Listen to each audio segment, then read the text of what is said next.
Well, a lot happened before Sunday Night Football. With being this 20th season of Sunday Night Football and the opener, you couldn't have asked for much more. That might have been the best Sunday Night Football game I've ever seen. Roll the play of the day. Lamar laying it up for Hopkins. The veteran still got it. Say this, I have had a handshake with that hand right there. It is no surprise that that ball stuck. And if DeAndre Hopkins can do anything for this football team. And it's a takeaway for the Colts defense.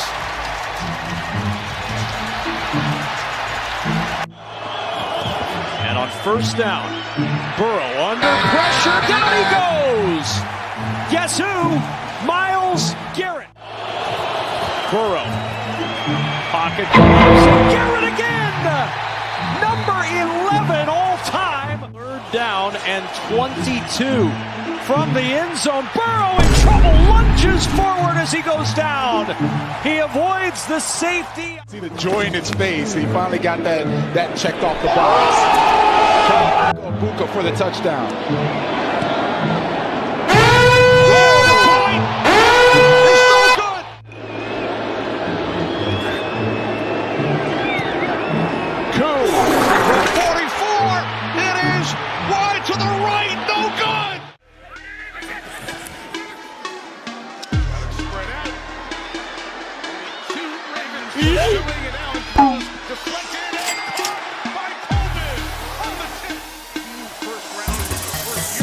Hey, yo!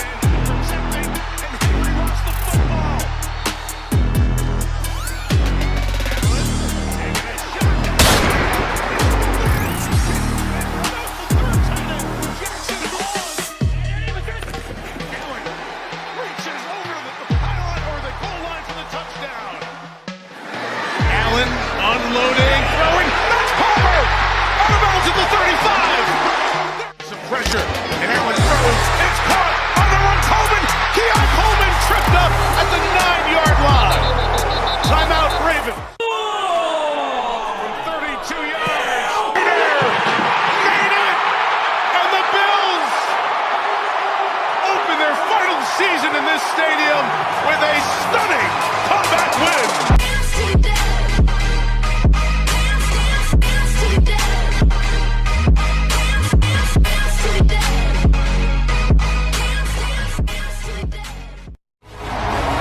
JB, it will be an emotional opener for the Indianapolis Colts.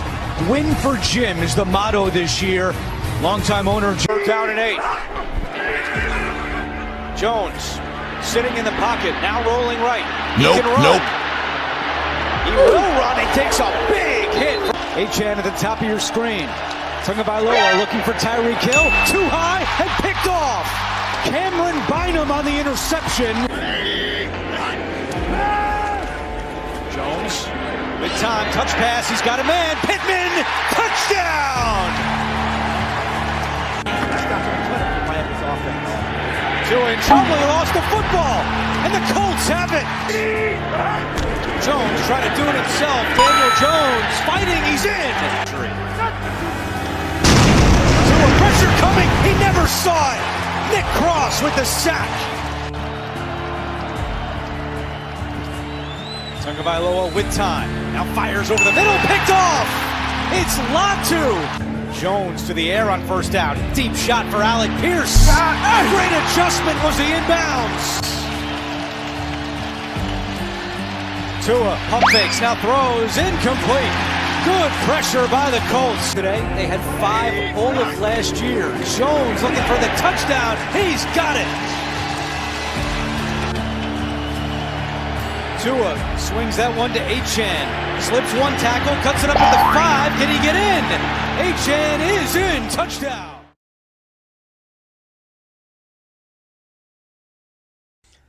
And with that, what is going on, guys? Welcome back to the Final NFL. Please like and subscribe if you guys enjoy the NFL Week 1 Sunday recap / highlight. You have all the highlights from all the games in order, and right now, we're going through what actually happened. Again, I'll give you guys my takeaways, and then we'll actually break down the stats and stuff. With that said, we'll start with the Dolphins. Colts. We'll end with the big one, which we'll again get to at the end. But with that said, the Colts were able to knock off the Dolphins in a pretty insane fashion, 33-8. on Sunday, and the biggest thing from this game was no one expected this to happen. Again, I talked about it in the preview and slash the prediction. Again, if you're a Dolphins fan and you're thinking this is a team that should be good, they shouldn't have any problem going into Indy and not really having any problems. What ended up happening was offensively, they got off to not even a slow start. They were absolutely awful on offense. That is the Dolphins. And the Colts, they scored on all 7 of their drives, which again is one of my notes. So yeah. All 7 of their possessions, again, I don't remember a team last time that's done that. The only time Peyton Manning even did that with the Colts was in 2003 in the playoffs. Absolutely insane work there. They were absolutely crazy efficient. They moved to 1-0. They will be playing who are they playing next week? I couldn't tell you. They're playing the Broncos. They're hosting the Broncos next week in the later window. Dolphins, they got the Patriots at home, which again isn't the worst game for them. But yeah, that was not a good start. So that's what we got there. But yeah. Anyway, though, for the Dolphins specifically, I said that Tua was out of sync for the entire first half. That's what I noticed from him. Again, you looked at Tua's numbers. 14 of 23, 114 yards, a touchdown, 2 picks. Both interceptions were really bad. The one to Latu, he just simply rolled out, missed his back shoulder check down, and just completely threw an errant pass. The first one absolutely sailed on Tyreek Hill, who was wide open. That was a bad pick. The touchdown, I don't really care. Simply put, again, he was out of sync the entire first half. Second half was a little bit better, but he got benched. And simply put, guys, Tua had one of his worst games of his career. You could argue it was his worst game of his career. I wouldn't go that far, but very, very close to that. And also just overall, guys, Tua wasn't accurate. And again, for a guy who's supposed to be the most accurate quarterback in the NFL overall, he was not that on Sunday. On top of that, yeah, the frustrations overall, this is capsuling everything, really reflects how the past year and a half have been for the Dolphins. We even go back to that game they had against the Ravens, again, really back in Week 17 of 2023, where they had a chance to really cement themselves after beating the Cowboys. And like, if they went to Baltimore, got a win there, you're like, this is a legit team. They would have won the division. Then they lost the next week and the week after that, again, in the Bills to the Chiefs. One being Week 18 for the division title, then the playoff game. Again, I don't want to get into some huge Dolphins rant here, but like simply put, guys, that's really how it's been. They had a chance to really cement themselves, and now look where they are. They're in a spot where some people even think, again, Week 1 overreactions we're talking about here, or they can land a number 1 pick. Will that actually happen? Probably not, but that's what I saw. Again, also on top of that, I will say that poor scripting by Dolphins on 3rd down. Yeah, they didn't really do much of anything there. I think they were just specifically game planning for Mike McDaniel. I think he just thought, yeah, we're going to get first downs here. It's not going to really be any sort of issue with 3rd down, and they just didn't really have anything to go with that. On top of that, yeah, Jalen Waddle with only 5 targets, 12 total runs. Yeah, they really couldn't even run the ball in the first place. I think there was like one good decent run with Devon Achane. It was in the second half. They didn't really run the ball at all. That's inexcusable. I understand that, again, they got down by so much so early, but still, that's just not inexcusable. Receiving-wise, like I said, Jalen Waddle, he just didn't really look good, and then 4 to 5 targets is pretty bad too. Yeah, most of the failure came from turnovers. Okay, yeah. Yeah, all right, that's what I got for the Dolphins. Defensively, I don't even know where to start. They just completely got ran over in a lot of ways, and I just didn't really like the aggression either. They weren't really aggressive at all. I don't want to get too deep into that because, like, again, it's already going to be extremely long, so that's what I'll say there. For the Colts, Daniel Jones, is he good? No, but again, did he have a great game? Sure. Again, first time they ever scored on all 4 possessions in the first half in a long time. Again, that was since the 2006 Super Bowl season. Yeah, hadn't won again. The Colts hadn't won an opener in 11 straight years. I did not notice that. They tied, I think, the Texans in 2022, but that really doesn't matter. Yeah, outside of that though, yeah, scored on the possessions. Yeah, they controlled the game from the beginning of the game. Like, that's what I came off of the most. They just completely took this one and ran with it. Danny Dimes, yeah, this is the most confident he was, honestly, since that wildcard game he won back in 2023. Still has more than Justin Herbert and Kyler Murray combined. Nick Cross, yeah. But entirely, yeah. So, Nick Cross just absolutely blew my mind from what I saw on tape from him today. It was just absolutely crazy, like, for me specifically. But the whole secondary played well as well. I don't want to just say him. Sense that Edu Kong looked really good. I think he only had a sack, but he did really well. I think, like, 10 real true pass rushing snaps. Again, the whole line isn't great. Despite running game not being effective, it was still serviceable. Yeah, I did like the fact that, again, they really still stuck with the run game. I understand Jonathan Taylor wasn't exactly great, but the fact that, again, he was still able to really help things out, and T.J. Giddings got the carries he was able to, I think that really set up some of the things that Daniel Jones was able to do well. Shout out to Michael Pittman. He had a really good game. Tyler Warren had a really nice debut. Alec Pierce made a really nice catch on the sideline. Outside of that, though, that's really all I got for this defense. Don't want to get too deep into this. I could talk about this game for hours, but we got more games to get to. Colts, though, again, they absolutely dominated this game, as you guys all know. Biggest blowout from week 1 up to this point. We'll see what happens later. That's what I got there. Here's the highlights for our next game. Gillette Stadium on a rainy day in Foxborough, Massachusetts. 64,000 plus sold out, and the kick is next. Here they come Smith protected, hoisting to the end zone. Wide open, Tucker. Touchdown. Hart knows where to go with the ball and has all the talent to make the throw. Again all day to throw for Smith. That one deflected, and it's going to be picked. Played all in the preseason, taking his first steps with his new team. May, near side, caught. Douglas for the Patriots touchdown. And this one is going to be wide right. Carlson for the tie. Misses wide left. Decision to get the ball out. He's either scrambling or getting rid of it. Oh, errant pass, and it's picked. First and goal. Jetty. So much power. He's going to bang it in. Touchdown, Las Vegas. Still has his family house about 90 minutes from here. Geno Smith steps up and completes. Fires. Plenty of open grass. 4th and 1. Smith throws across his body and connects. Mayer for the first down. Next on tap was the Las Vegas Raiders taking care of the New England Patriots with a strong fourth quarter defensive push as they knocked them off 20-13. They move to 1-0. They will be... Oh, yeah, they host the Chargers with a little bit of an extra day off. Again, and part of that Monday Night Football doubleheader next week. Patriots will head to Miami, looking to bounce back after a pretty poor offensive performance. Anyway, though, notes on the Raiders. Geno had a field day, again, in this first day of the Chip Kelly offense. Chip Kelly, honestly, great game plan overall. I understand Ashton Jeanty didn't really do much of anything, but I really like the fact that he still was you kept the running game to keep it honest. But again, Geno had just an absolute monster game. He looked perfect in that offense. Yeah, Jeanty struggled with the early zone blocking. I don't really know what Chip Kelly was trying to do there. Didn't really look like it was more of Ashton Jeanty just being a threat than him actually being used to be productive. I'm not saying that was again what Chip Kelly was trying to get out. But there were a lot of plays where simply the zone blocking scheme that was going on just didn't really look like it was going to benefit anything more than maybe like a 2-yard run. I think it was really just keep the defense honest in this one, which sounds kind of crazy, but I really think that's what they were trying to go for. I might be wrong on that, but that's what I noticed. Outside of that, though, keep moving on here. Yeah, Brock Bowers, this guy might be the best receiving tight end in the NFL at this point, guys. I don't think he's the best blocker by any means. Still obviously a great blocker, but not one of the best.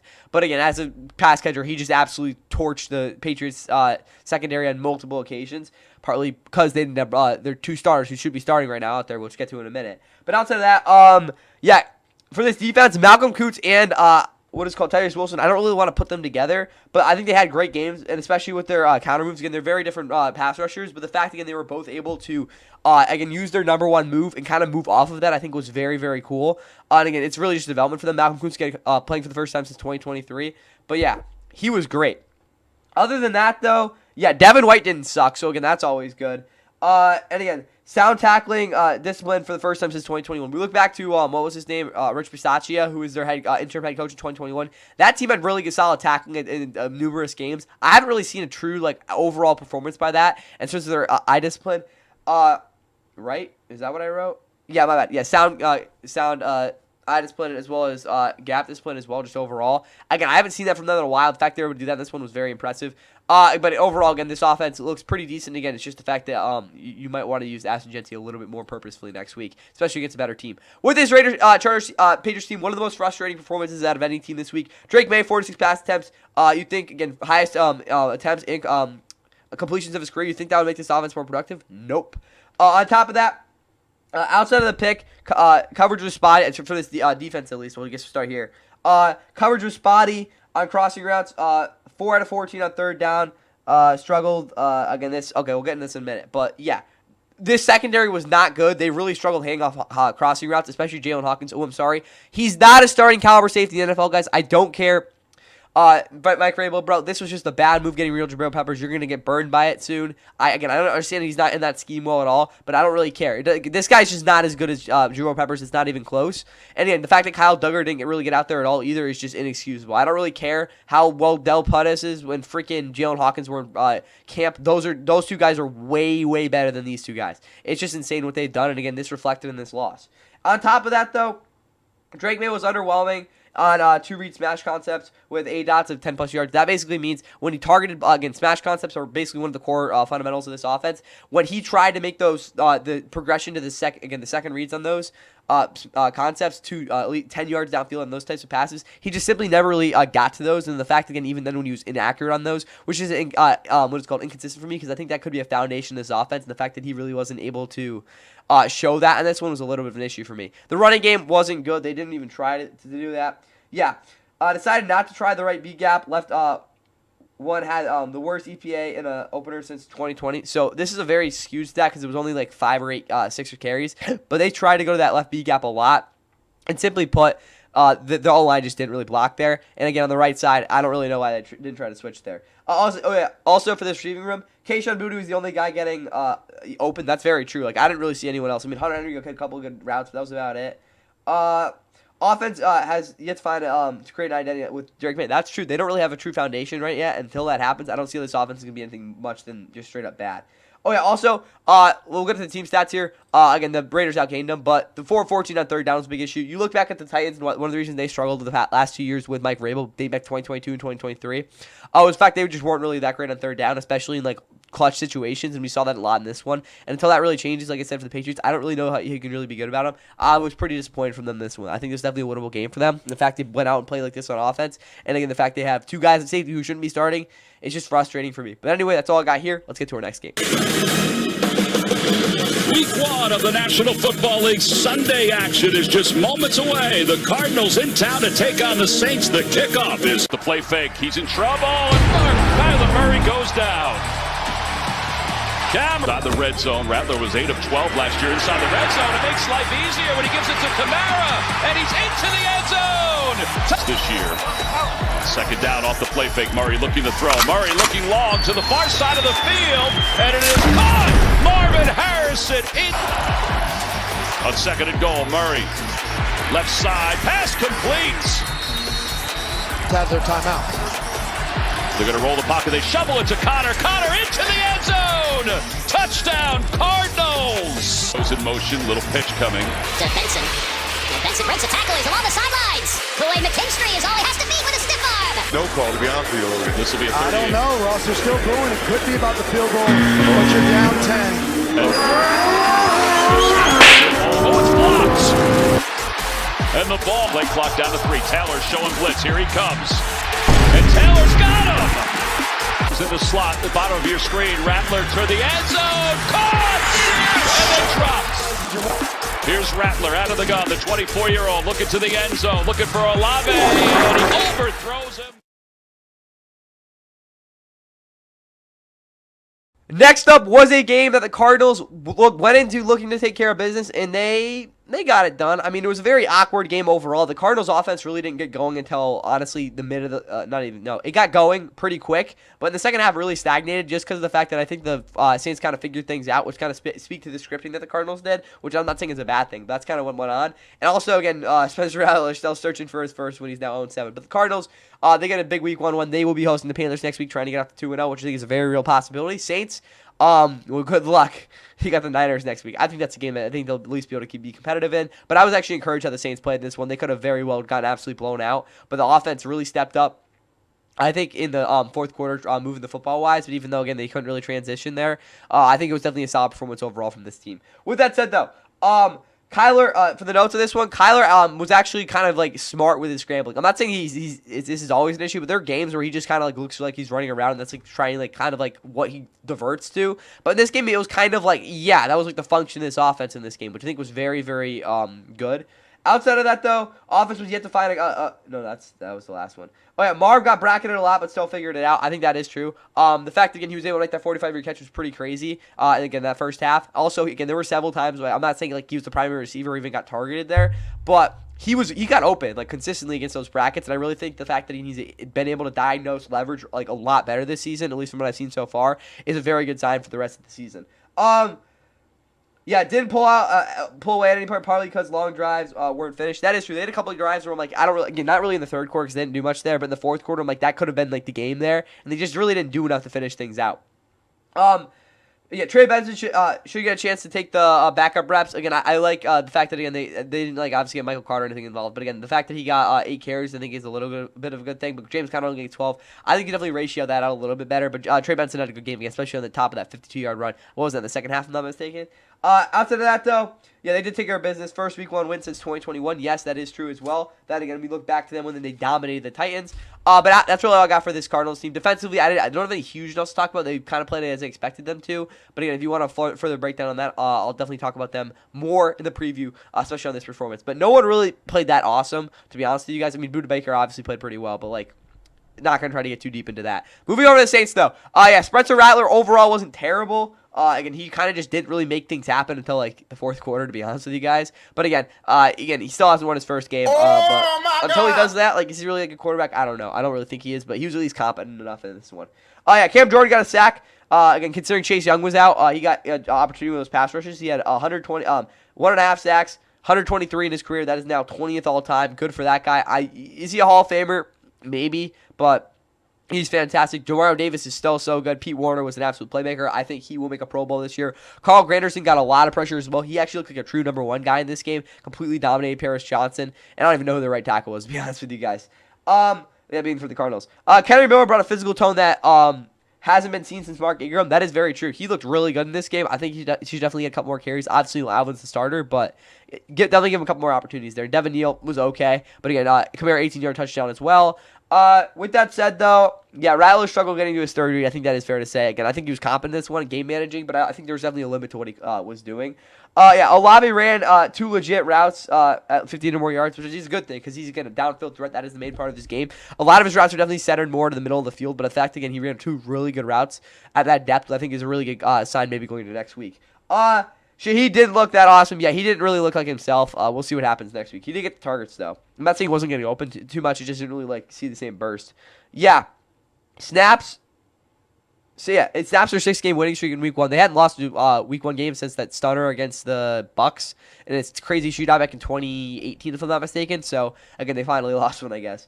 Outside that, though, Kool-Aid McKinstry dominated in press and as a support deep defensive back, which I think is where he's going to be a lot of the time. Again, we get in situations where you can put him in press. I think that's a good thing, but I think there's definitely a ceiling to his game. But again, he's still a very valuable player when you put him in the right spots. Outside of that, though, that's really all I got for this game because this next one's wild. But yeah, solid win for the Cardinals, encouraging performance by the Saints. NFL Pre-Kick is presented by Nationwide. Nationwide is on your side. The beauty of a new season brings fresh optimism to Ohio. Second down and 2 yards for the first. Brown again, bouncing, finding space. Touchdown, Cincinnati. From the half-yard line, Sanders to the goal line. Touchdown, Cleveland. Extra jumbo package on 3rd and goal. Play action. Burrow throws wide open. Touchdown, Noah Fant. Flacco. Over the middle, into the end zone. Cedric Tillman, touchdown, and the Browns lead. Get out! Schmidt's kick is no good. And it's 2nd and long. Flacco pressure again. Able to somehow get away. The pass deflected and intercepted. Pick high. Flacco floats it. Bannon had it and couldn't pull it in. They will go. Flacco, quick toss. Dropped by Judy for the lead. And it is no good. He missed it wide to the right. Play as he gets the snap. Flacco, juggled, intercepted. DJ Turner off the deflection. Flacco over the middle.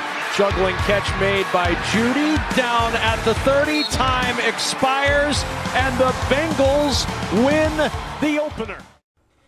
Up next was probably one of the more wild games of the week as Browns kicking woes and turnovers cost them a shot at upsetting the Bengals, which in a game that I actually picked them to win, not the Bengals, the Browns. But the Bengals, I guess they got the win. Their offense was completely just out of sorts in this one in a lot of ways. It was very similar in terms of the yardage to what we saw back in 2023, but obviously it was a much better performance overall. Their defense, I guess, was legit. Not really. They're playing a pretty bad Browns offense, but they're definitely going to step it up next week because they're playing against the Jags. I really don't know. I think that'll be definitely a fun litmus test for them as well as the Jaguars. Should be a good game to watch. Browns will be heading to Baltimore next week for an angry team, but we'll see what happens there. All right, Bengals notes. What I have here is Orlando Brown, more Marius Mims, had no shot at blocking Myles Garrett. I was really just, again, alluding to that, that one, those 3 plays. But yes, the Bengals O-line could not block Myles Garrett. Again, as lazy as that seems to say, there's really no other way to put it. They just could not figure out a way for him not to stay outside the pocket. He was always in the pocket with Joe Burrow. It was like they were having a tea party, but not really, because Joe Burrow was getting slammed on the table. But yeah, that's really the best way to put it. Amari Smith really struggled with getting his feet planted against him, not really too often. Orlando Brown didn't play well either. But yeah, both they got to fight. Again, because they're going to play him later in the season, they got to figure out a way to block him next game. It wasn't the end of the world, though. DJ Turner, who was frowned on last year, saved them. That is true. DJ Turner did not have a good season last year overall. This game, he was absolutely phenomenal. He shut down Jerry Jr. numerous times. I mean, that interception was just straight effort there and grit. That just hats off to DJ Turner. He had a phenomenal game. Neither Jamar T created any separation. Not really. I think that's a little bit of a outcast for me because I didn't really watch the tape on those guys. But yeah, Jamar didn't have a good game. T really didn't either. So that's really what we say there. Kind of like, casual, but that is really what happened. Noah Fant, wide open touchdown. Good for him. I mean, you're supposed to catch those. Has struggled moving the ball in week 1 every Burrow year except 2021. That is true. That was might have even a fluke because they really weren't even that good in that game. Again, even though they were lucky to they beat the Vikings that year. The Bengals suck in week 1 and week 2. We all know that. But offensively, specifically, they struggle to get going. Again, even look to last year, they struggle big time. Defense looks a lot better. Again, we'll see what happens. And also, they couldn't run the ball. Again, I don't know what Chase Brown was doing. Outside that touchdown, he really didn't look really that confident at all. But this defense overall, hats off to them. Trey Henderson, obviously being on this team, is the heart and soul. And the linebackers also good. B.J. Hill, solid game. For the Browns, though, Joe Flacco threw the ball around the yard. It wasn't great, not really. But I will say, for what he had at receiver, it wasn't the other world. Yeah, Flacco operated this offense better than anyone last year. That is very true. I mean, that's not really a high bar to climb or get past. But even Jameis Winston in those couple good games he had, he was not as good as Joe Flacco was in this game. I understand the 2 picks were bad, but this offense was very in sync, which I really liked a lot. Judy was getting open despite extra attention. That is true. There were a lot of guys just in his area, and the fact he was still able to make a couple plays was pretty cool to see. Garrett wasn't the only guy getting pressure. Again, he was the main guy getting pressure. But Isaiah McGuire, solid moves from him. Where is he? Mason Graham, he had a couple good pressures. He got penetration. Like, they had a couple guys making plays. It wasn't just Myles Garrett, as many people just thought. Oh, yeah, they're also 260-1 since 2005 in season openers. And the only reason that's kind of not really a stat that people want to talk about too often is because the Browns won openers in 2022 and 2023. But outside of that, they've been pretty atrocious in week 1, which is part of the reason they've sucked for so long. All right, Greg Newsome played well in the boundary. Yeah, he did. He looked really freaking good out there. Again, I wouldn't want him out there every single game, every single play, but he did a really good job. Again, filling in for Martin Emerson Jr., who will probably have to do for most of the rest of the year. But again, I like him again situationally in that spot. All right, all the linebackers made very little mistakes. That is true. All the linebackers had at least decent games. Again, the really only just to say that because the guy like Carson Schwarzenegger really wasn't the biggest factor in this game. But Mohamed Diabate, he was really good. Again, all their linebackers just didn't make really the big mistakes that I thought they might have. And also, again, we look at the kicking situation. Is it time for Dustin Hopkins to come back? Because, I'm sorry, RJ Schmidt, those were just inexcusable missed kicks there. I'm sorry. I mean, I'm not saying I could have made all of them, but definitely the extra point. Again, it was one kick, but yeah, that's a guy that you're going to have to watch out for there because he blew the game for them, simply put. Turnovers killed them, but again, the Bengals had 141 yards of offense. Again, this is a game they should have won. Inexcusable. You dominate time of possession, too. Great on third down. I'm not saying the Bengals were awful either, but still, Browns, they should have won this game. They didn't because they're the Browns. But that's all I got here. Let's get to our next game. Hunter brings his two-way play to the NFL to kick off his pro career and the season. Could do instead the handoff, and running for the first down is De'Ami Brown. High snap handled by Young. Floating one for Hunter Renfrow. Knocked away at the last moment. The fans chant as Young rolls out. Looking, throwing, and intercepted. Lawrence rolling, throwing, touchdown! Hunter Long! On the move, there's room to run if he can get away. He does. He's got a first down. Down around the 40. Wait.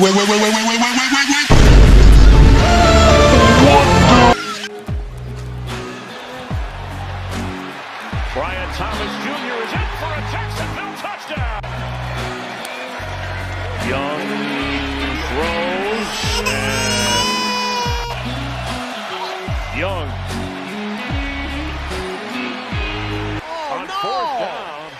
Again. Threw it away. Makes sense to this point. He's going deep. Oh, and a my God. snag. J.C. Horn.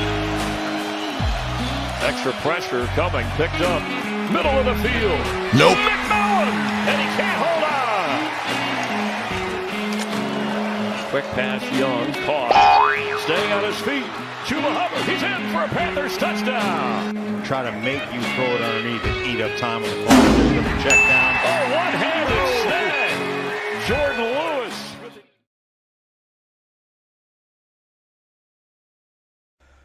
Okay, and the Jaguars behind a decent offensive effort, not great, and a dominating defensive pressure on Bryce Young, are able to beat them pretty handily and get a nice Week 1 win, as they will be heading to Cincinnati, again, who we just talked about next week in what should be a fun matchup. Panthers, not a good game. They've really sucked in Week 1 for a while now, and they will be they'll be having to head to Glendale and hoping to bounce back in a very not encouraging game. With that said, though, Bryce Young, again, we all know about the weather delay in this game. That was very evident. But Bryce had a slow start in the beginning, but then he started to look a little bit better right before the delay, and then he just sucked after. There's no other way to put it.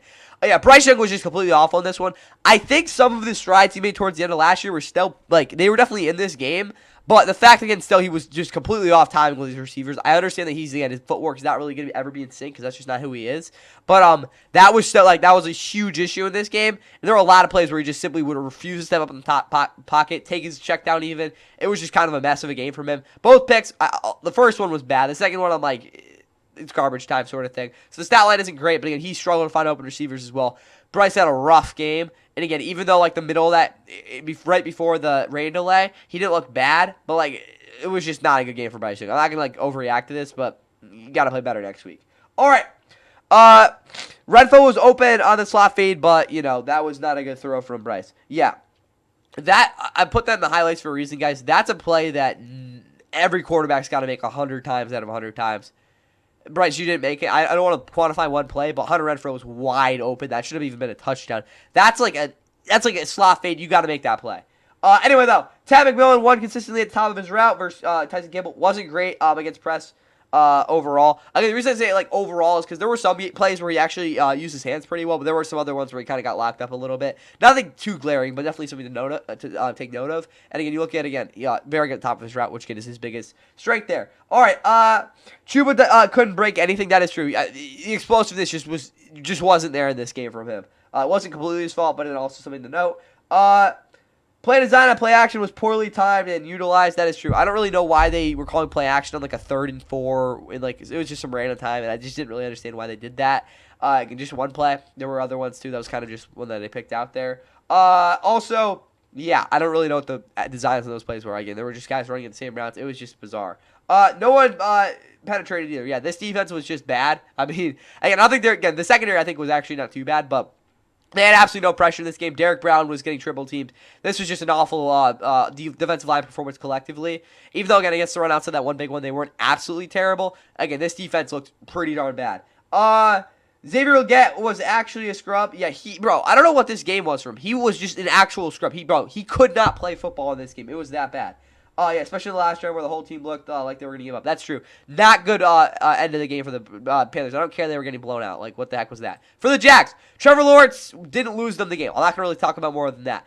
But anyway, the biggest thing I took away was Travis Etienne, even outside of that 71-yard run, looked awesome. Again, the statistics don't exactly support that, but Travis Etienne, I really liked what I saw. He just looked a lot like a new player, honestly. Really encouraging from that. Trav didn't get open on routes. Developed 8+ yards downfield. He was just not a downfield threat in this game. I mean, there's no other way to put it. Trav, it wasn't your game to say the least. Travis, we'll get to Trevor here. Trevor was a little erratic, but still made several adjustments to raise the margin of error on 3rd down passing situations. That is true. So, what I mean by that is, imagine you're going to a 3rd down. Offensive line is not really knowing what's going on. So you got to call one protection adjustment. That automatically raises the level of error. So if Trevor makes one bad step, you made that adjustment. So again, that won't lead to a sack. That sort of thing. That's what he did well in this one. I like how Cohen and Udinsky, I forgot how to pronounce that OC's name. Yeah, they did cater the blocking to all 4 backs. Like, again, I understand that all 4 of them got carries. I think they all did. But they really, like, all kind of, like, tailored to what they were those guys were good at. After that, though, yeah, penetration, while inconsistent, was timely from interior. That is true. They had some pretty big pressures from this defense, D-line, even though they weren't exactly the greatest overall. Secondary, already much improved.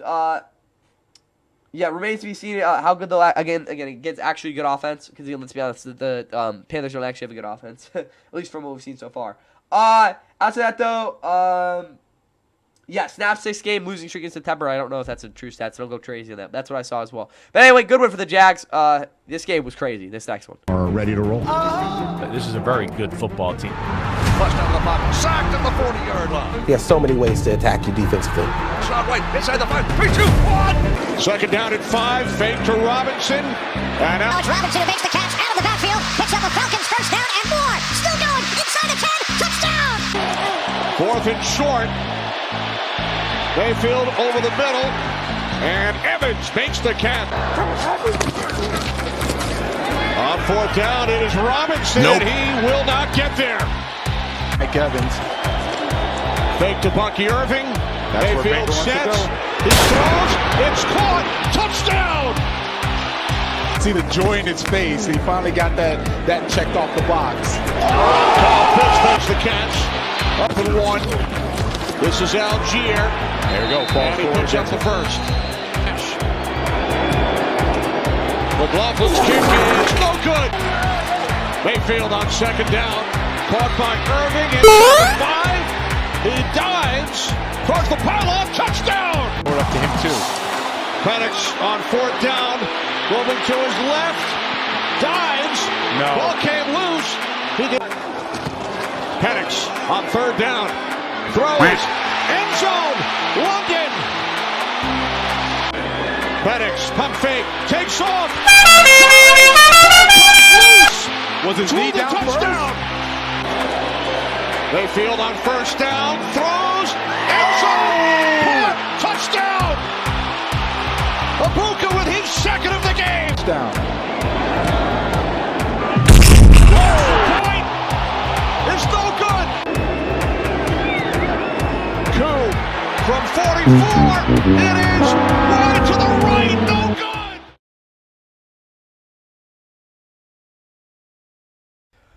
Moving on to the thriller in the ATL, the Bucks are able to escape Atlanta in a very ugly win from their perspective, behind a rookie receiver and Emeka Buga filling in for Chris Godwin nicely with a 2-touchdown monster performance.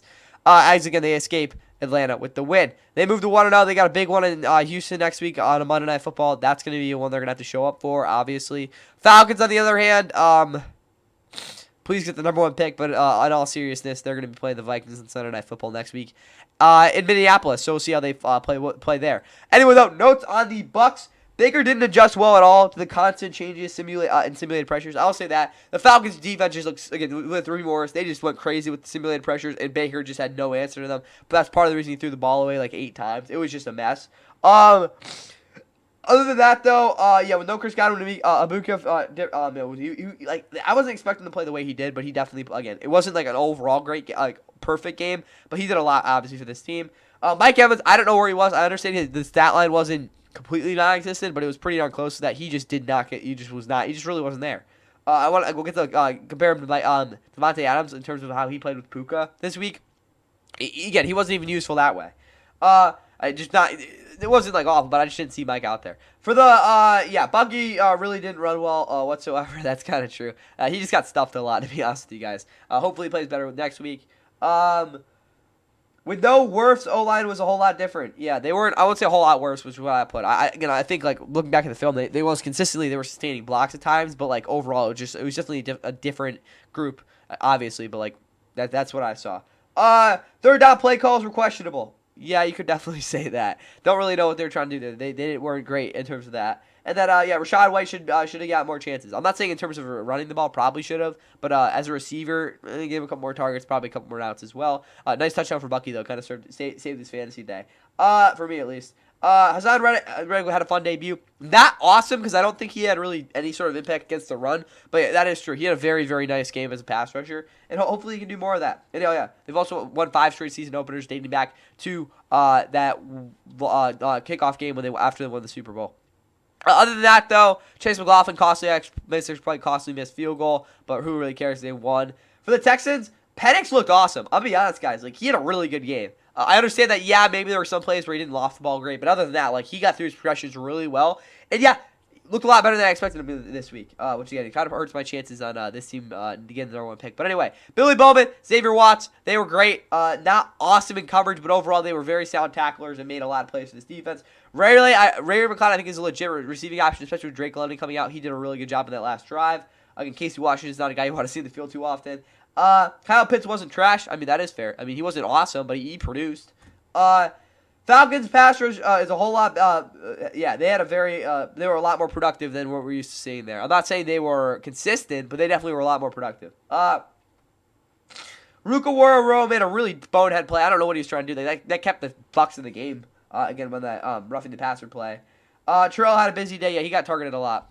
Again, I think he got beat a couple times too, so it wasn't like he had an awesome game, but he was still decent. Other than that, though, that's all I got for this one. Again, you might think of a little bit of a shorter one, but Falcons, honestly, both these teams, I'm pretty happy with how they played. Again, especially with the result. But still, these teams, they're always going to play tough, but I think the Falcons might take the next one. That's all I got there, though. And yeah, let's get to probably the worst game of the weekend. Well, here today, the NFL is back. It's week 1, and the Giants, led by Russell Wilson, coming out of the tunnel to take on the Commanders, an old NFC East rock. Down here, Daniels over the middle, caught, touchdown, Zach Ertz.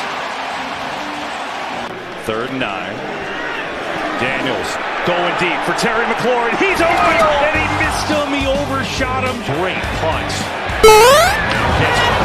He needs some milk. It's a good compliment just like that. Gets it again to the edge. Krosky Merritt is in. Touchdown, Washington. Man rush. Wilson in trouble again and sacked again. It's Dorrance Armstrong. 3rd and 10. Wilson under pressure. Just gets rid of it and drops. That's what they'll do. Wilson gets hit, but I think he did enough to get a first down. 3rd and 4. Wilson over the middle. Ball is loose. Picked up by Washington. Going to give it to Samuel. End around. Looking for blocks. Gets him. Samuel is in. Touchdown. To the play. Doesn't look like he's very certain right now with the call. It's a game. Wilson throwing end zone. Incomplete. Krosky Merritt outside. First down. Maybe a lot more.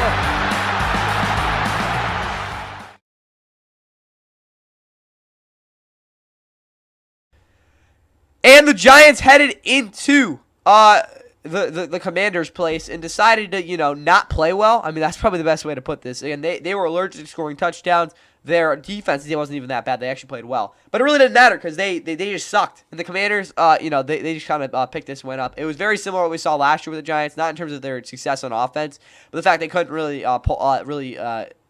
take advantage of any opportunities.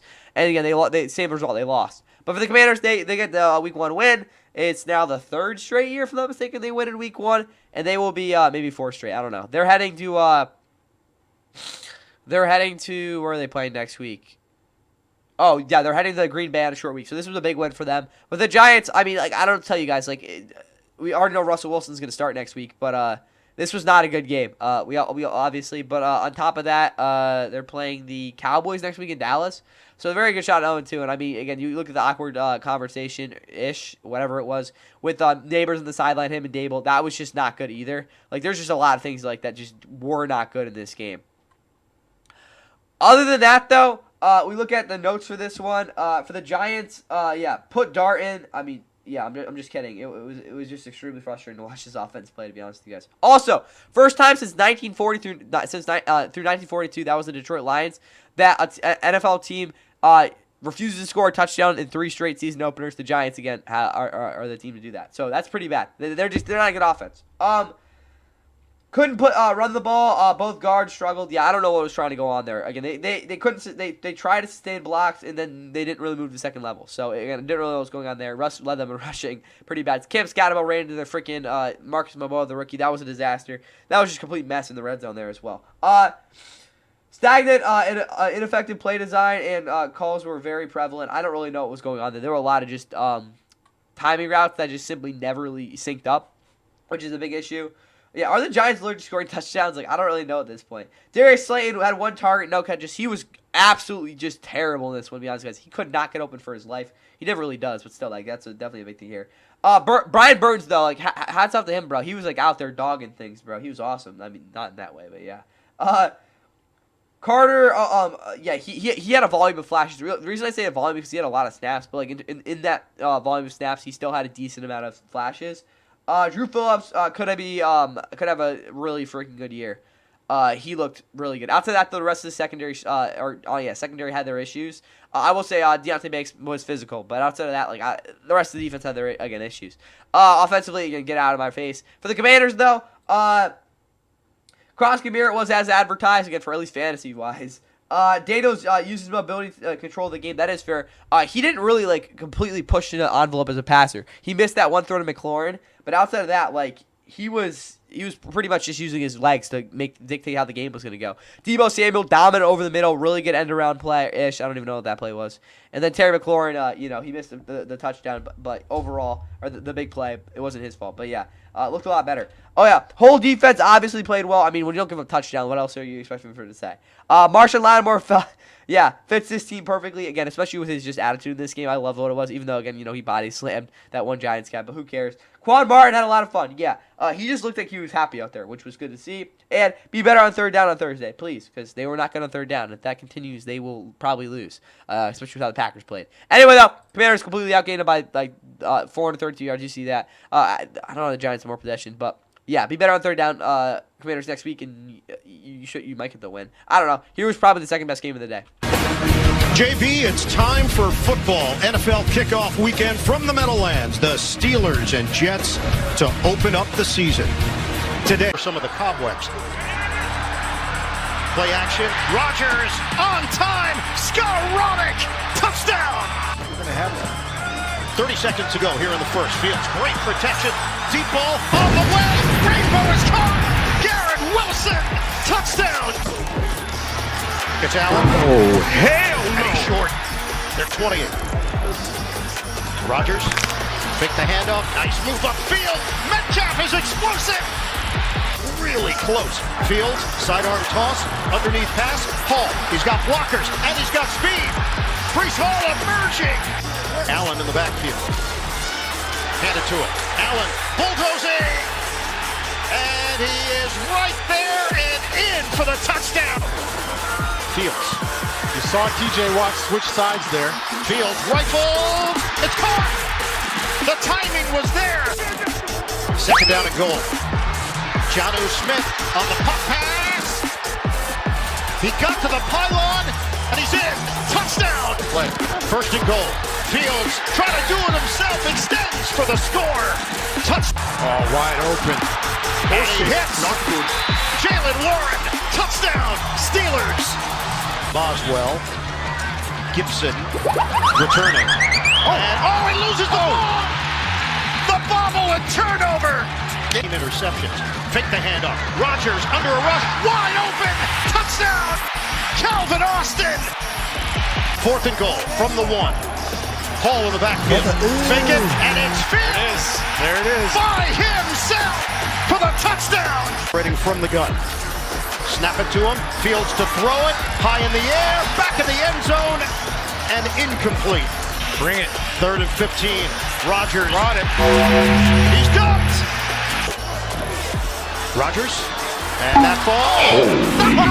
Ends up in the hands of Metcalf for Boswell. For the lead. Sweeps the leg. 60-yarder. He's got it. Pittsburgh goes in front. Fields hanging tough in the pocket. Fields taking time. Downfield throw. Incomplete. Jalen Ramsey makes the play. 4th down. Steps up. Fields delivers, catch made, and the ball is jarred loose. Garrett Wilson could not secure it.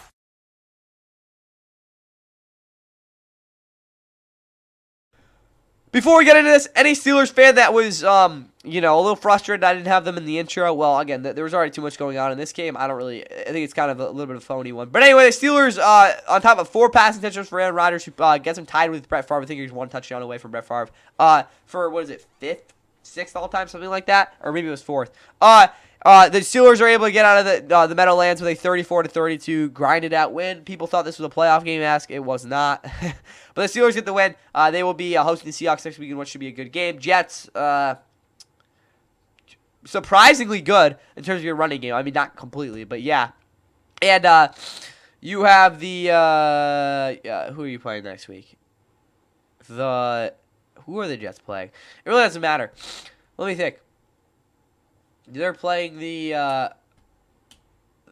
who are they playing? How am I not getting this? They're playing definitely. Oh, they're playing the Bills. Yeah, that's gonna be tough. All right, Aaron Rodgers. He went 22, 32, 44, and 4 touchdowns. In terms of what I got on that, yeah, Rodgers had his best game since Week 10 of 2022 versus Cowboys. I really think that's true. You look back to that game, he looked like actual MVP Rodgers. Again, that was a Cowboys game. He threw 3 touchdowns, crazy touchdown. Christian Watson, that was a great game. I think he was very similar in this one in terms of how he controlled things. Yeah, first opening win since 2020 for Aaron Rodgers as well. I'm not counting that was a game he put up like 43 points. Not counting the Jalen Carter meme thing. At this point, took too many sacks. Broderick Jones, he experienced the McDonald spin cycle. Will McDonald probably pulled 8 spin cycles on him, and he still didn't figure it out. I don't know what was wrong with Broderick in this one, but not a good game from his part on that. Oh yeah, Boswell is the best kicker in the league. I'm gonna keep saying that because he had a 60-yarder. Again, he bailed this team out. They shouldn't have needed that, but they did. No, they probably definitely did because they didn't run the ball well. Yeah, running game, while not good, did contribute. Again, I think that is fair to say. Again, it at least gave you something, not really much, but again, it was definitely something. Yeah, as for talking about your 74 fourth quarter, I think that's part of the reason this running game was, again, it wasn't good, but I think that's kind of what kept this Jets defense honest. Again, especially in the fourth quarter. Again, they really weren't honest. They got absolutely blown out, at least defensively. Pressure defensively was constant. That is fair. They got a lot of pressure, and it was very consistent. Not really much else to say there. They were really good, as you'd expect them to be. Jalen Ramsey had a hell of a Steeler debut. I want to put that, and that actually might be a headline. It really might be. I think it will be. Anyway, though, Darius, yeah, he sold. Yeah, he was not good. But, I mean, again, he's old, so what do you expect? Highsmith was everywhere. Again, Alex Highsmith, probably Defensive Player of the Week for AFC this week. All right, for the Jets team. Simple approach paid off. That's very fair. Justin, yeah, shut a lot of people up. Maybe me, not really. Cool. You had a decent day passing. Please do this consistently, and maybe actually read the defense, and we can talk. That was the beauty of a throw to Garrett Wilson, though, who actually had a monster game. But yes, they were very simple. They were going to say they were going to run the football, and guess what? Their O-line blocked up, and they ran the ball well. Braylon Allen, he was there. But yeah, solid showing for Breece Hall. Breece, yeah, okay. Garrett might actually be their only wide receiver. I mean, let's be honest, guys. Who else caught a passing receiver? It was freaking Josh Reynolds. Like, get out, bro. Tyler Johnson. That was a nice play. So at least they have him, I guess. O-line was consistent, but needs to win at the point of attack. That is true. Probably the reason Braylon Allen didn't really do well is because they didn't really cater to him, which I guess is part of it. Secondary was awful in zone. Yeah, they were not good. Again, I will say Sauce Gardner played out of his mind, which isn't really saying much because he's that good. But, yeah, it wasn't like he had his greatest game in zone. Other than that, though, who's the Jets quarterback to? I really want to figure that out. Quantas Stiggers is not the guy from what I saw. And then the rest of D, except Quinnen, was a little bit shaky. Yeah, they had their issues. Please play better next week if you don't want to get blown out by the Bills. And from yours truly, good luck next week. And, yeah, let's get into our later games. First, starting out with a brutal game. Quarterback matchup. The #1 overall pick, Cam Ward, makes his NFL debut for the Tennessee Titans, while Bo Nix comes back for year 2 after a playoff trip with Denver. Pulling out to his left, away from the arm side, floats downfield, dangerous pass, 50-50 ball is taken away. Earn the trust.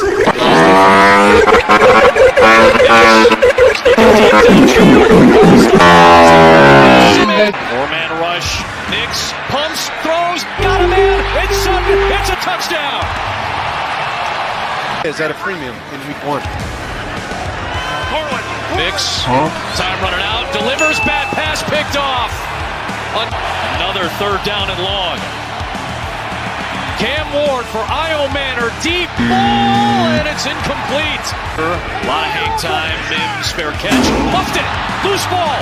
Could be Tennessee's. It is. Ward spinning away, trying to get away from the pressure.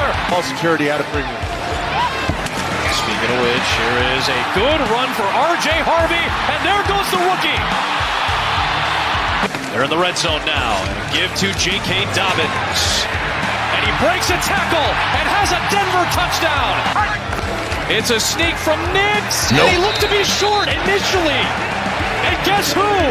Tavondre Sweat. They're going to run it. There he is. Nix over the top. Marvin Mims. Incomplete. It's Tennessee ball. I'm minding my kids out there. Stone cold. Let's see if Cam can follow suit.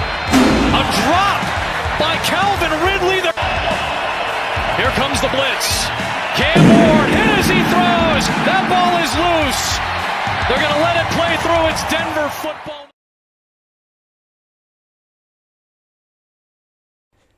Despite a horrific offensive performance and a 4-turnover game from the Broncos, they're able to survive on the backs of their defense, similar to another team we'll get to in a little bit, as they knock off the Titans 20-12 in what was not a fun game to watch.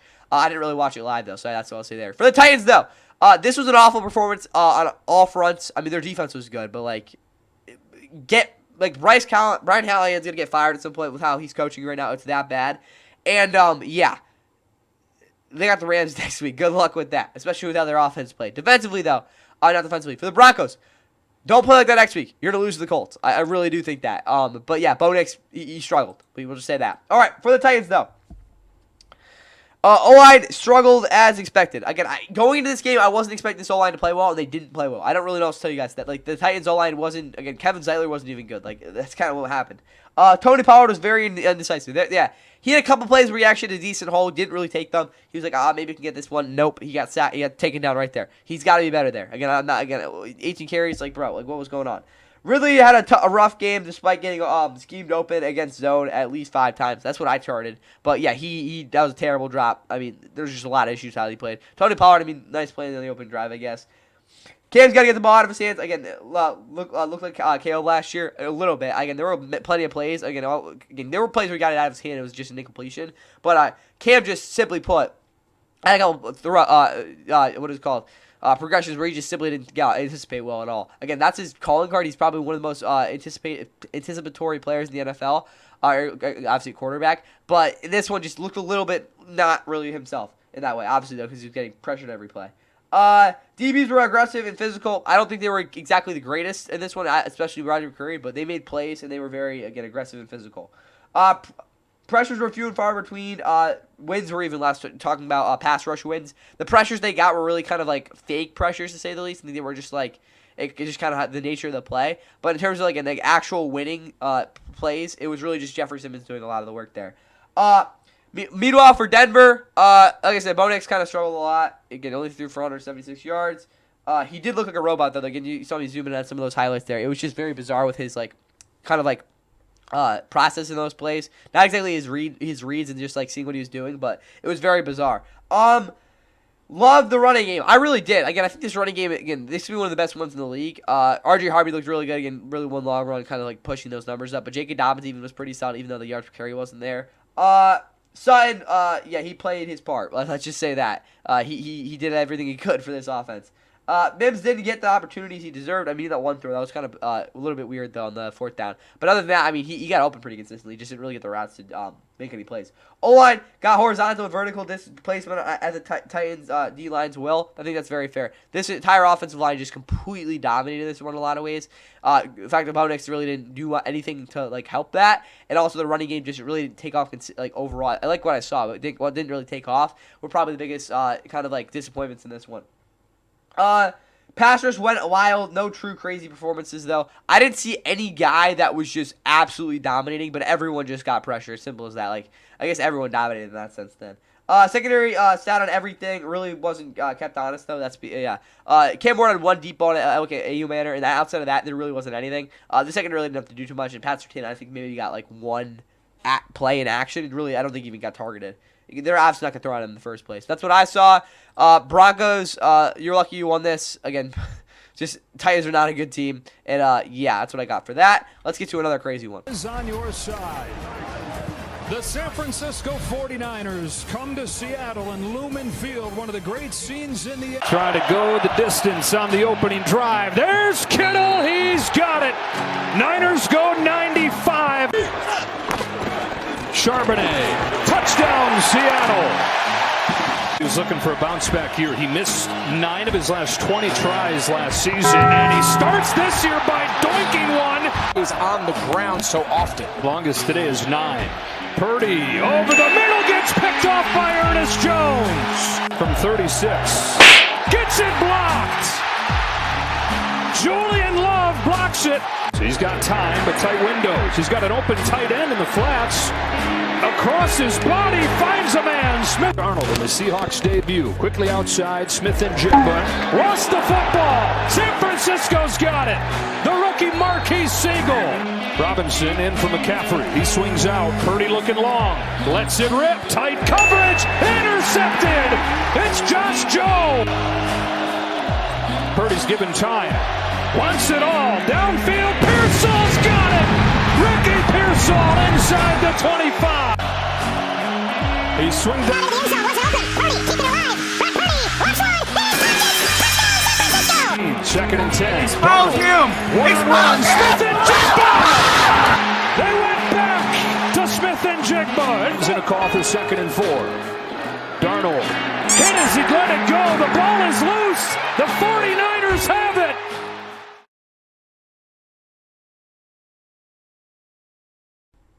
All right. 49ers, huge week 1 battle going into Seattle. They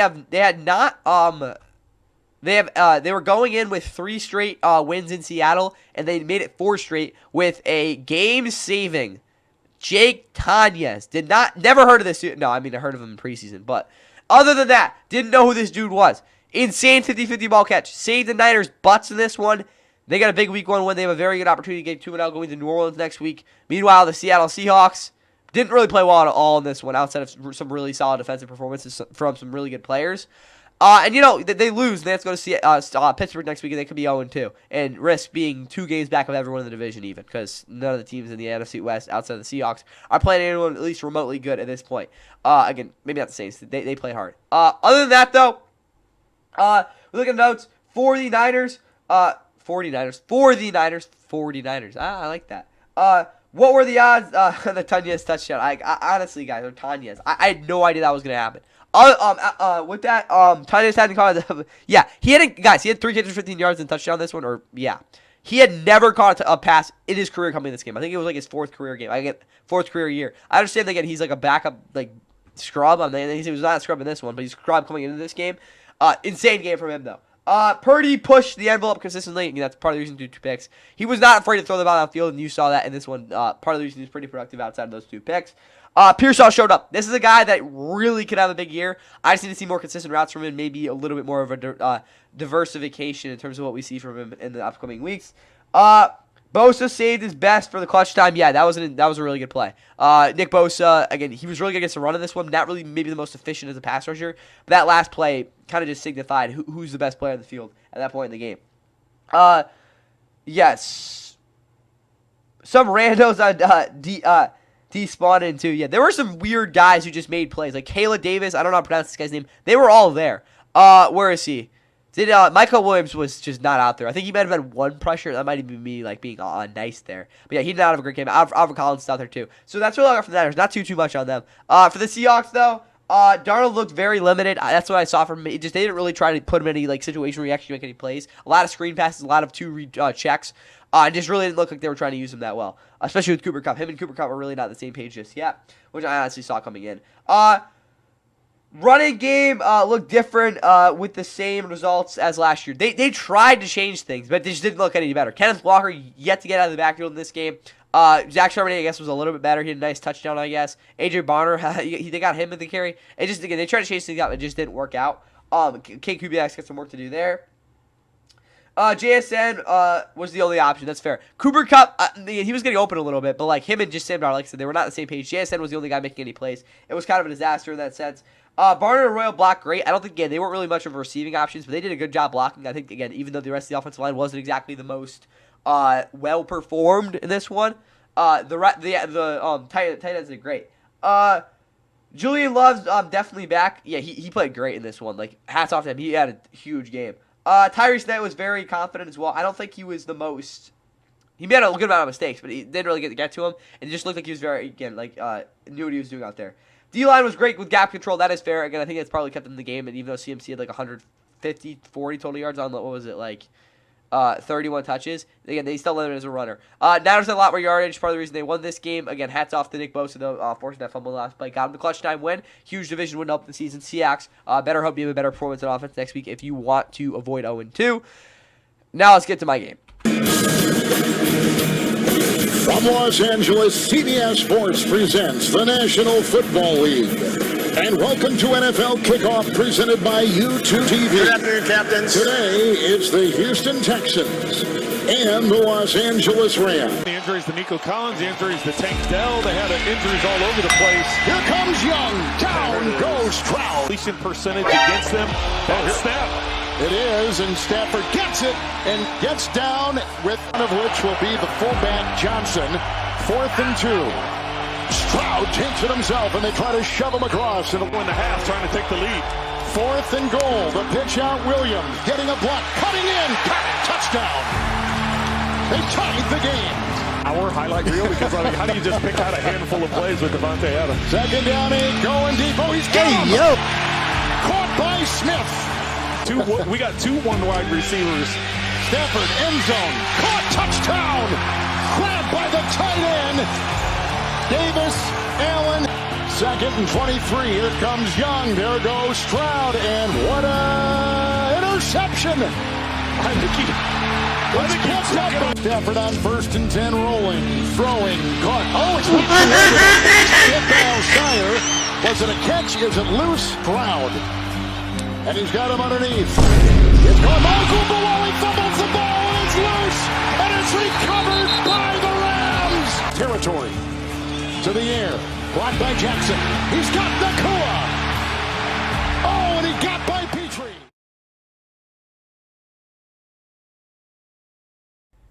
And in the battle of the two division winners last season between the Texans and the Rams hold the Texans without a touchdown and show how legit their defense was. Again, it was legit last year in the playoffs, but how legit it was this season, coming into this season with a 14-9 grinded out victory.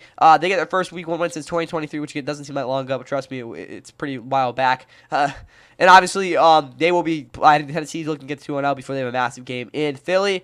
Texans, no worries. You have a day off and you're playing the Bucs. An extra day off, and you put the Bucs on Monday Night Football, trying to get back to 500.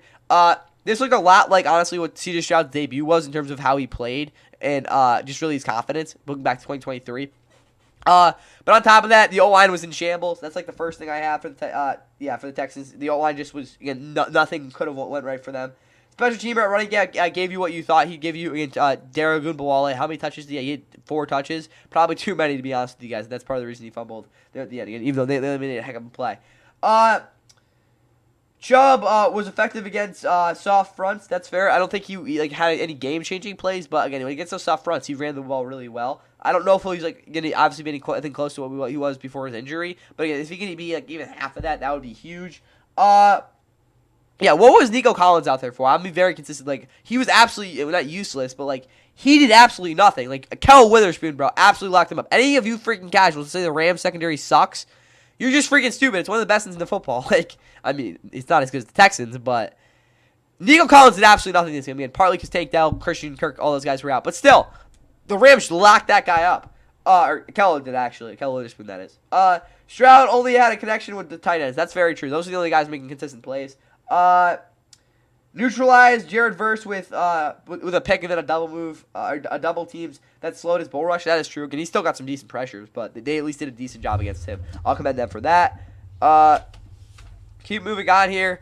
Do I have anything else in the Texans? Nope. Let's move over to the Rams. Oh yeah, their defense also. They're really freaking good. I'll say that. Their secondary is one of the most talented in football. Kamari Lassiter, Derek Stingley, Loki are probably one of the best quarterback duos in football. But for the Rams. Shout out Matthew Stafford's back. He's completely fine. But on top of that, yeah, he's the 10th quarterback to 6,000 passing yards.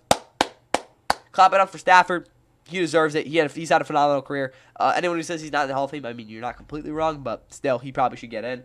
Nakua had a big day. Let's just say that. I mean, the ARG Iron Man, the pirate patch and all that still had a great game. Whittington was great despite stat line. Yeah, he didn't even register a catch, but he still was great. And stupid callbacks. Craig Rellstead, freaking biased official. Adams didn't play awesome against Stingley, but still created space for Nakua, and especially David Smith on the one long deep play in this one. 2-2 was a non-factor as well. He didn't really play that well. O-line had some adversity. Yeah, they were definitely banged up in this one. It wasn't anything close to what we saw last year in the opener, but still wasn't good there. Was as advertised. Yeah, they were really good. And from what I expected them to play, they did exactly what we wanted them to. They carried the game as well. Secondary is most underrated in the NFL. That's just, there's no error. They're just so good. And also, again, I understand some of the rookies not playing was frustrating. And again, Troy Reader wasn't great, and the fact that getting Darius Williams didn't play or paying him $8 million is a little bit of an issue as well. But other than that, again, the Rams, they held on. They probably should have finished drive off a little bit better. But again, they went for the win. They got the win. And yeah, hopefully you guys play better next week against the Rams. Texans, good luck against the Bucs. And let's get to our two huge games. One was close. One was not close. The not close one is what we're going to. No better place to begin the season with the national doubleheader in a rivalry that goes back to the 1930s. The Lions and the Packers. See what he does this time. Love from the pocket To the end zone, and Kraft has it for a Green Bay touchdown. the daughter of a former NFL All-Pro guard, Ron Stone. Here's Love, heaving it down the field. He's got his man, he's got Dobbs. Here he is throwing To the end zone, he's got a touchdown pass to Jaden Reed. pass Intercepted. Jumping in. back to Jacobs. Back to extending the record. Now 9 consecutive games with a touchdown. 2nd and 10. As Goff's being chased by Parsons. Look out. He's got him. Here they bring it. They go to the end zone. Wow. Was that caught? That's caught.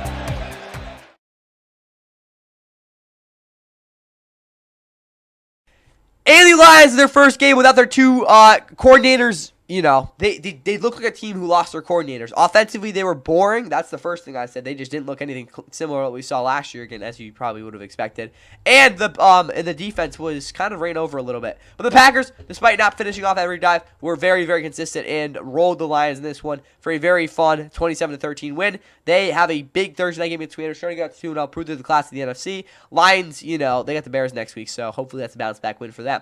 But for the Lions, on top of this offense being boring, the running game did not adapt whatsoever. They had a couple plays in the beginning where it just didn't look like that was going to work. They didn't really try to do anything differently. It was very surprising with T.J. Slayton and Kenny Clark not being on this team anymore. Those were the premier run defenders last year, even though they weren't exactly both elite.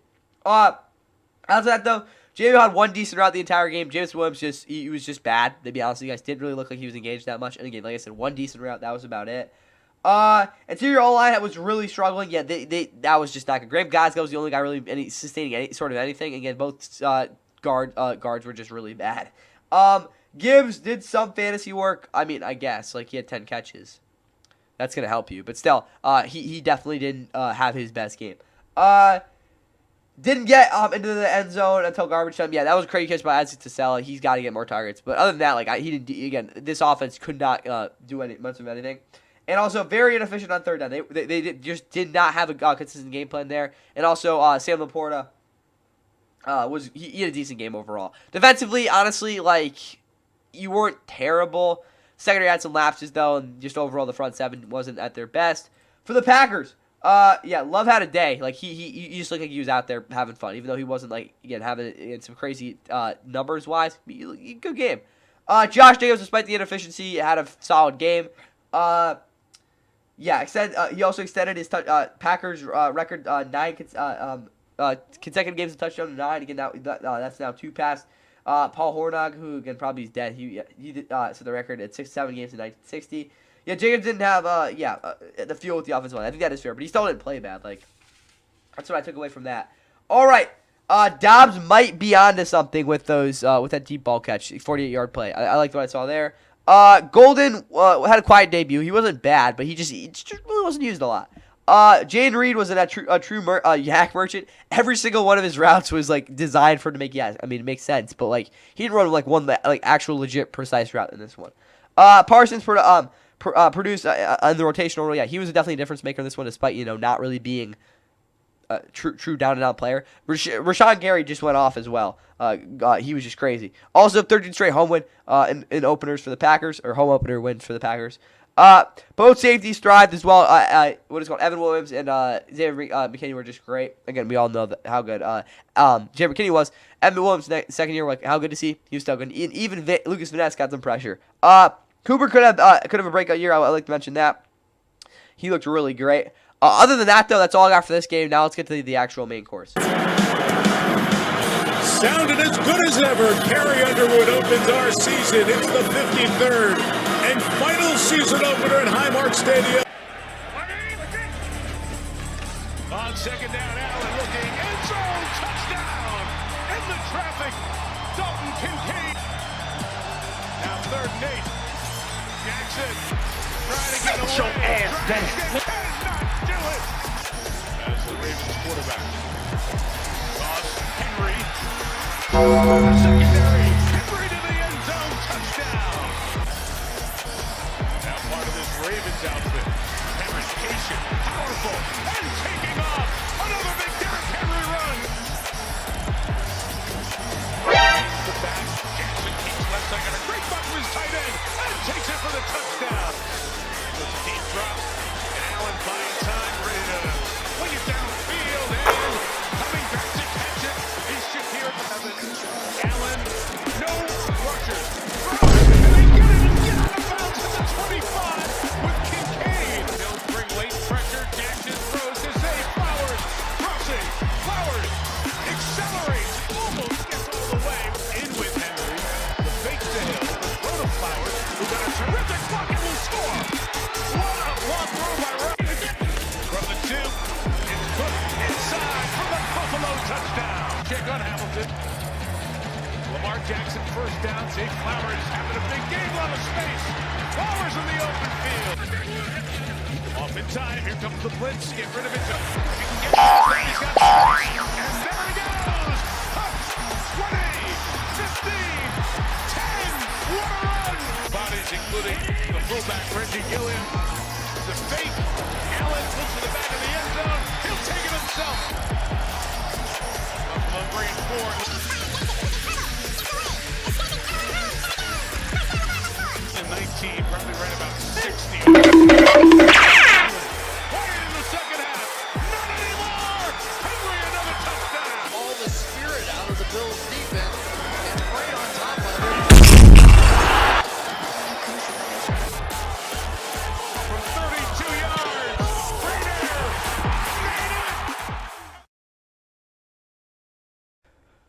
Unless the Monday Night Football has like 3 Hail Hail Marys, I think it's safe to say this will be the best game of the week and arguably of the season, as the Bills become only the first team ever to beat the Ravens when they score 40 points. Crazy. The Ravens were 25-0 in their franchise history coming in this game. Bills were like, nah, we're too good for this. They can come back and again pull the comeback. It's only the 4th opening week game to have. I don't think this is true, but only the 4th opening week game to have both teams score 40 plus, but probably because it's already very rare. But on top of that, teams since 2000 were I think 2,316 in games with the team trailing by 15 or more points with 4 minutes left.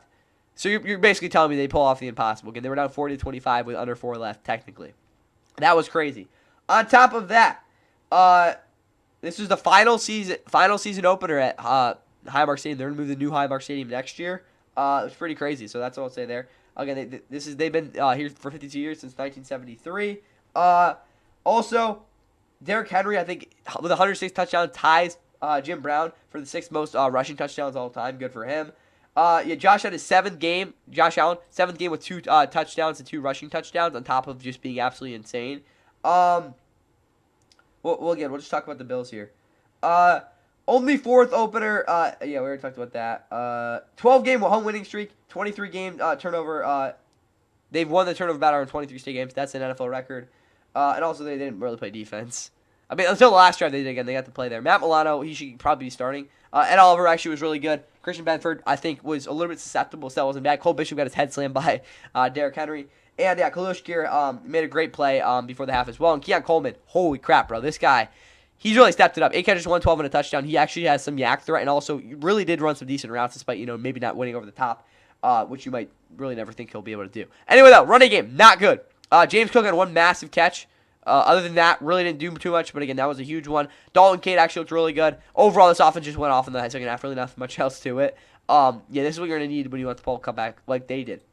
For the Ravens, Henry fumble was unfortunate. He had an absolutely insane game, very similar to what we saw last year when they played on Sunday Night Football. He just went absolutely crazy. 2 touchdowns, nearly 170 yards, just crazy game. He had 2, both the touchdowns were long. Again, also put off another long run. Lamar had a touchdown, 10 yards out. Just crazy game. Also, though, the biggest thing, though, this defense fell apart. It looked like the secondary just really wasn't together. Nate Wiggins, Kyle Hamilton, and Malachi Starks in those last couple drives really struggled to consistently wrap up plays. But at the same time, Nate Wiggins was still very, very good in this one overall. But again, if you're a Ravens fan, you'd be a little bit concerned about the fact that, again, Josh Allen was able to do what he's doing, even though he is Josh Allen.